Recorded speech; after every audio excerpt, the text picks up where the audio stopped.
Speed and still more speed. The breathtaking speed of the past is just poking along today.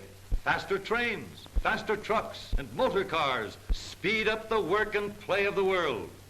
Each increase in speed follows the winning of a skirmish with speed's greatest enemy, friction.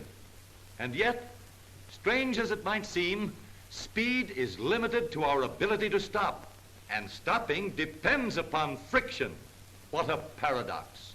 Do away with friction for more speed, and yet for more speed, add friction. Whether you travel on a bicycle, a wagon, or the fastest planes or cars, friction protects you, and your safety depends upon brakes, which apply friction for stopping. In modern busy traffic, on congested city streets, on the crowded highway, or in speeding along on the straight open stretches, the safety of men, women, and children depends upon brakes. No better example of dependable brakes can be found than those manufactured by the Chevrolet Motor Company. This is the Chevrolet wheel and brake. Notice how smoothly the wheel comes to a stop with the slightest pressure on the pedal, and how quickly the wheel stops when a sharp pressure is applied. Before we can appreciate the degree of perfection Chevrolet has reached in its brakes, we must understand how friction is used, what its habits are, and what must be done to take full advantage of it. This is a motor car wheel, and to this wheel is fastened a brake drum, the part to which friction will be applied for stopping. Since friction produces heat, the material used for applying friction must resist heat. If it doesn't, it will smoke, char, burn, and quickly wear out. Chevrolet, with every available brake material to choose from, through exhaustive tests, has selected the very best for Chevrolet brakes. But regardless of the quality of the material, the way this material is used is more important. For example, the amount of braking material in contact with the brake drum largely determines how long the material will last and how effective and safe the brakes are. Look at this. This motor car wheel is spinning and the brake drum turning with it.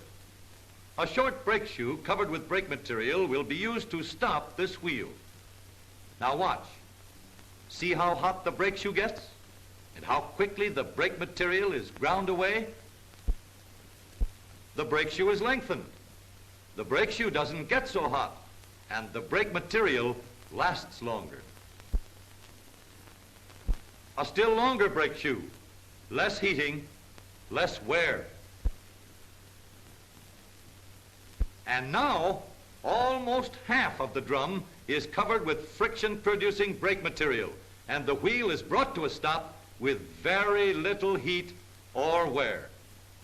It is a simple matter to see that the effectiveness of brakes and their durability depend to a large extent upon the amount of braking material in contact with the revolving brake drum, and the amount of braking material in contact with the brake drum not only depends upon the length and number of the shoes, but upon the diameter and the width of the brake drum. Imagine a Chevrolet brake without articulated brake shoes, a brake which, from all outward appearances, applies plenty of brake material to the brake drum. But notice this. The ends of the brake shoes are fastened to fixed pivots.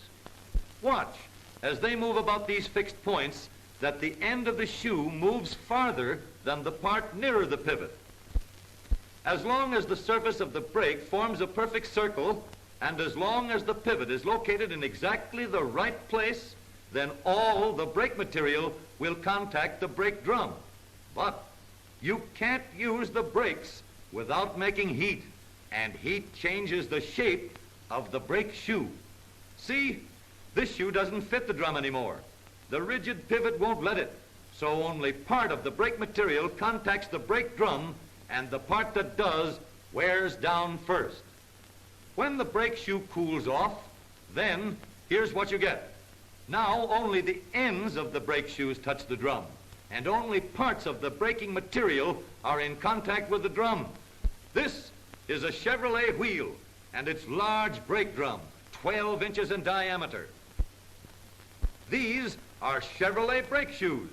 Notice how long they are, how much of the inside surface of the brake drum they cover. But even more important, notice how these shoes are supported.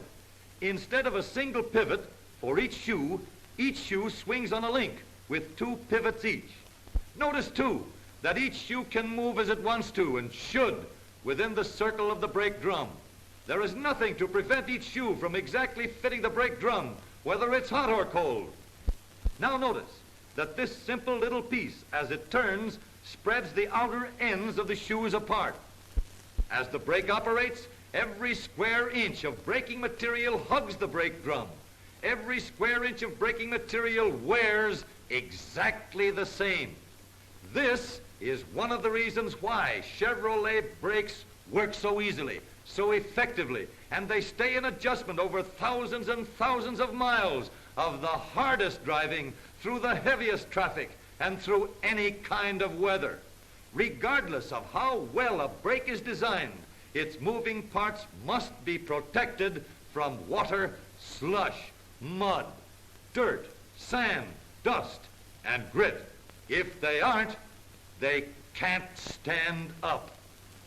This is why Chevrolet protects the interior of its brakes with this close-fitting shield, and in addition, protects the bearing parts against rust by plating them with cadmium.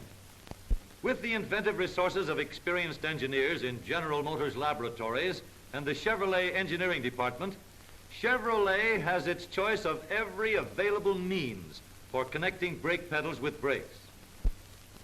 After all, why should there be a problem in connecting 4 mechanical brakes with 1 foot-operated pedal? Simplicity is always a thing to be sought, particularly where safety is at stake. So Chevrolet, with 4 strong steel rods and 4 strong steel cables, through a strong, sturdy cross shaft and link, connected its 4 mechanical brakes, mechanically, with the foot-operated pedal. What could be simpler? And what could be safer? A 300-pound man standing on a Chevrolet brake pedal could not even spring a single part in the entire brake system. And the reason is simple. The steel cables are of the same material used to lift heavy freight elevators, for operating steam shovels, and for supporting suspension bridges. In fact, here's an entire Chevrolet car hanging on just one of Chevrolet's brake control cables. Chevrolet's brake rods have a tensile strength of over 3,000 pounds, and the cross shaft and link is many times stronger than required. Is it any wonder that Chevrolet owners speed along without any thought of brakes? The heaviest of traffic doesn't faze them, for they know from experience that their cable-controlled, all-mechanical brakes are on the job every instant, ready for any emergency. At the slightest push on the foot pedal, smooth, safe brakes that stay in adjustment for thousands of miles of safe travel.